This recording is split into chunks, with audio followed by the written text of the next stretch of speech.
I'm with Chef Jason Quinn of the Playground and Playground 2.0, this kitchen space, open kitchen space where he's cooking out of today. I saw you bring in a monster fish. It was a beautiful fish. So tell us about that. So right now it's June, right? This is the only time of the year when we should be eating salmon. Especially today when it's wild salmon from Alaska. We are lucky enough to get a 1 in 100 rare white ivory king salmon. This is a fish which is why it's lighter. Yeah, exactly. This is a fish that lacks the pigmentation that makes salmon orange.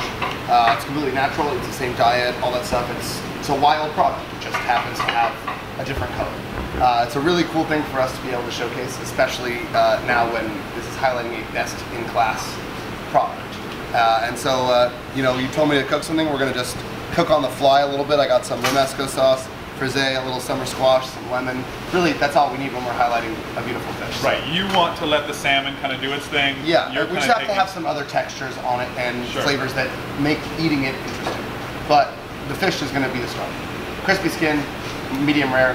What else do you want? So we've broken down the fish. What are we up to next here? Romesco sauce, one of our favorite condiments for grilled meat, fish, whatever. It's just delicious. It's come from Spain. Piquillo peppers, garlic, hazelnuts, toasted bread, tomato. The good stuff. Yeah. What's wrong with that? You know? Yeah. And so this is the tail piece of the Ivory King salmon. You can see that it's very pink right here, but along the fin line it has that really nice ivory color.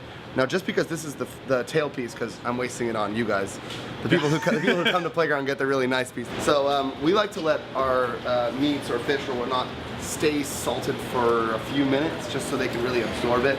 If you just put it on right away, like, we're not sure how much actually sticks to it. This is grapeseed oil, which is a super high temperature oil that isn't going to impart any flavor. It just, really, when we're using oil, we're using it as a crisping element. You want something we don't want it to stick. We just want it to get nice and crispy and golden and delicious. We have the same goals that anybody does when they're cooking anything. Sure. You know? Now this is a French hop, which is really cool because at the center it's super hot.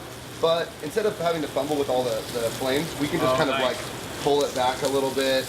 If we see that something's cooking too fast, or in this case too slow, you see now it's moving quite a bit faster. The oil is very, very hot. We can hear it, we can see it. You can also see that it's kind of like hunched in the middle. We're gonna watch the cook climb up the fish. Because right now, the skin is only touching on the side and the rest of it is like concave. So we're not even getting crispy skin at all. Let it go. Let it go. You see when we touch it, it flattens out, right? And you can hear like a little bit more steam, right? Because there's a little bit more water from the skin touching the pan. So we can see it coming up right now, and we don't want, if it gets all the way to the top, that means we're kind of overcooking it, right? Okay. But 90% of the salmon cookery is going to happen on the skin side. Yeah. There's a layer of fat in between the skin and the meat that acts as like a baster. It keeps that meat super moist. So people grill fish without the skin on, it just breaks my heart every time. The skin not only helps you keep the fish intact, but it keeps it super moist. Right.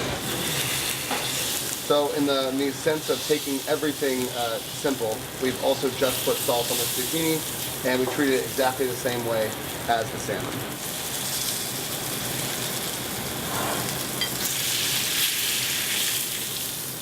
That's all we want. That's it.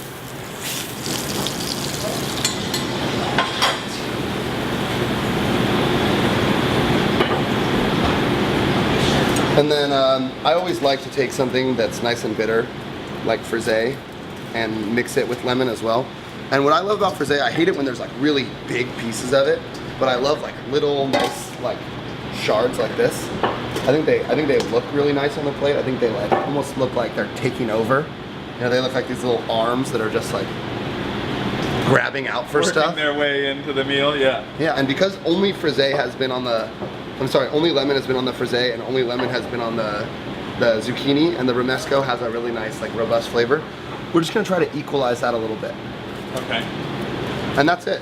You know, I mean, if you were really nervous about the amount of salt you'd put on your salmon, like maybe you would put a little finishing salt there right now, but that's all we need for it. So, I mean, there's really not that many ingredients on this plate at all. I mean, there's the romesco sauce, but that has, you know, 10 ingredients or whatnot.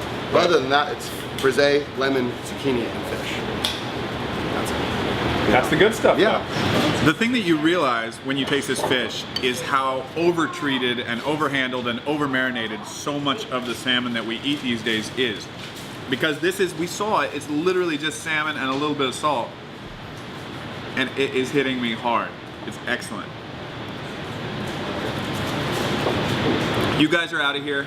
I'm gonna hang around, see if I can pick up some more salmon, see if I can convince Jason to feed me again. Have a great day.